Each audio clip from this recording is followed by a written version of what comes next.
On December 26, 2004, a tranquil Sunday, millions across the Indian Ocean coast were enjoying their Christmas holiday. Beaches in Thailand, Sri Lanka, and Indonesia were filled with tourists and residents. The morning was calm and beautiful, a stark contrast to the events that would soon unfold. No one had any idea of the great natural disaster about to strike. At 7:58 a.m. local time, a very powerful underwater earthquake struck off the west coast of Sumatra, Indonesia.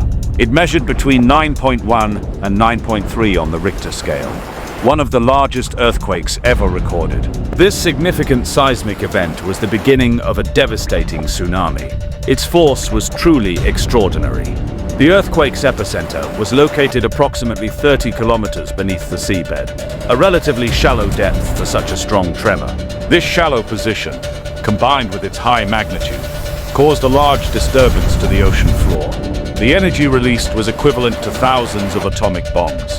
This created a very powerful oceanic shockwave. The earthquake caused a vast section of the seabed, stretching hundreds of kilometers, to suddenly uplift by several meters.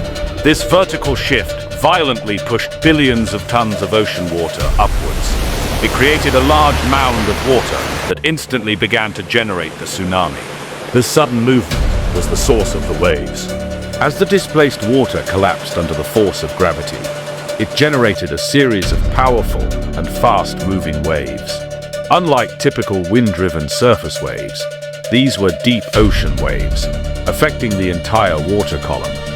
They began propagating outwards in all directions across the Indian Ocean.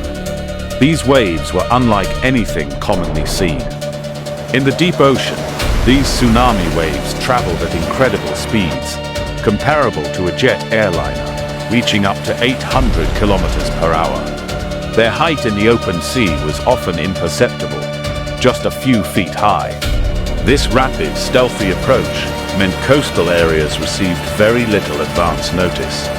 The waves moved with astonishing swiftness.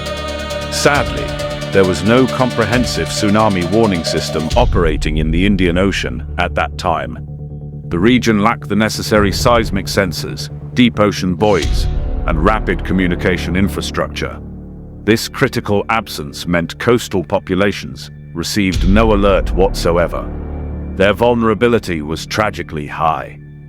Within minutes of the earthquake, the devastating waves slammed into the coast of Aceh, Sumatra, the closest landmass to the epicenter. Walls of water, some reportedly over 30 meters high, completely obliterated coastal communities. Banda Aceh, the provincial capital, was almost entirely submerged beneath the floodwaters. The impact was immediate and total. Entire villages in Indonesia were simply erased from the map, swallowed by the relentless surge of water. Homes, schools, and essential infrastructure were demolished, leaving only widespread debris and desolation. The sheer force and speed of the waves left residents no time at all to escape. The destruction was absolute. Approximately 2 hours after the earthquake, the tsunami reached the popular tourist resorts along Thailand's Andaman coast. Areas like Phuket and Khao Lak were struck by multiple waves, turning idyllic beaches into zones of chaos and complete destruction. Many foreign tourists, enjoying their holidays, were tragically among the victims. The scenes were horrific. On Thailand's picturesque beaches, unsuspecting tourists were enjoying their morning activities, completely unaware of the approaching danger. Some noticed the receding tide, a well-known precursor to a tsunami, but did not understand its true significance. The sudden and powerful onslaught left them with no time to flee to safety.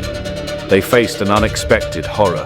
About 2 hours after the earthquake, the tsunami struck the densely populated coastline of Sri Lanka.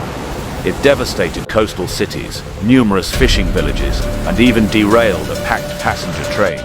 This single incident killed over 1,700 people on board, making it a particularly harrowing tragedy. Sri Lanka experienced terrible human loss. The eastern coast of India, particularly Tamil Nadu and the Andaman and Nicobar Islands, was also severely impacted by the waves. Fishing communities bore the brunt of the destruction, losing their homes, boats, and all means of livelihood. The waves penetrated several kilometers inland in some areas, causing very extensive damage. Countless lives were lost. The low-lying islands of the Maldives, barely above sea level, were especially vulnerable to the incoming waves. Many atolls were almost entirely submerged under the floodwaters, forcing mass evacuations and damaging crucial infrastructure. The unique geography of these islands unfortunately intensified the flooding effects. Their paradise was suddenly threatened. Surprisingly, even distant East African nations like Somalia, Tanzania, and Kenya were affected, experiencing waves up to 5 hours after the earthquake. Though the damage was less severe than in Asia, these waves still caused significant destruction and loss of life. The tsunami's vast span showed its global reach.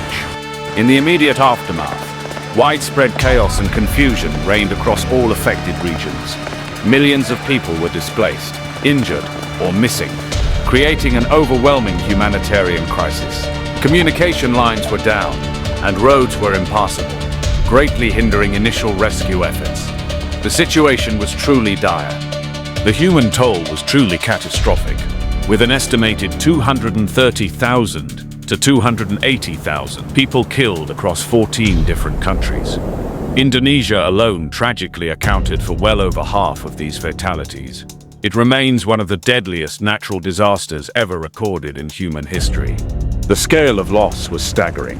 Survivors faced very severe challenges, including a desperate lack of food, clean water, adequate shelter, and essential medical supplies. The widespread destruction of sanitation systems led to rapid disease outbreaks. Millions required immediate humanitarian assistance just to survive. Their struggle for basic needs was constant. The unprecedented scale of the disaster triggered an immediate and very large global humanitarian response. Nations worldwide pledged billions in aid, and countless organizations and individuals mobilized swiftly to help. This outpouring of global solidarity was a testament to shared human compassion. Assistance arrived from all corners of the world. The identification of victims proved to be a very challenging and heartbreaking task, made difficult by the sheer number of bodies and the destructive force of the waves.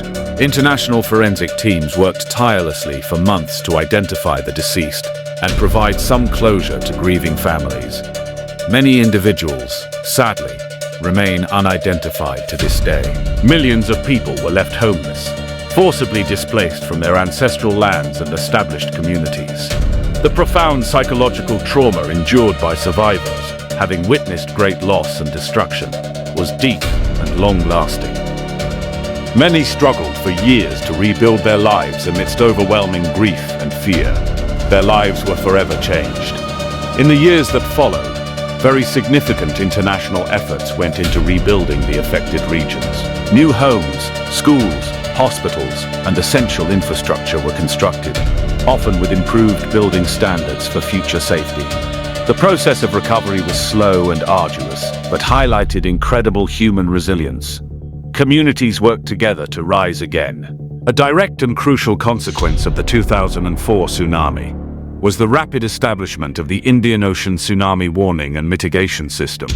This sophisticated network uses seismic sensors, deep ocean buoys, and advanced communication centers to provide timely warnings. It aims to prevent a similar catastrophe from ever surprising coastal populations again. The disaster dramatically underscored the vital importance of robust early warning systems, comprehensive disaster preparedness plans, and public education. Coastal communities worldwide learned crucial lessons in evacuation protocols and designing resilient infrastructure. It fundamentally reshaped global approaches to managing natural hazards. The world became more ready. Today, memorials stand in affected countries, honoring the victims and ensuring their memory endures for future generations. The spirit of resilience shown by the survivors and the communities that rebuilt is a powerful testament to human courage and determination. The 2004 Indian Ocean Tsunami remains a somber reminder of nature's power and humanity's ability to adapt. Subscribe for more disaster videos.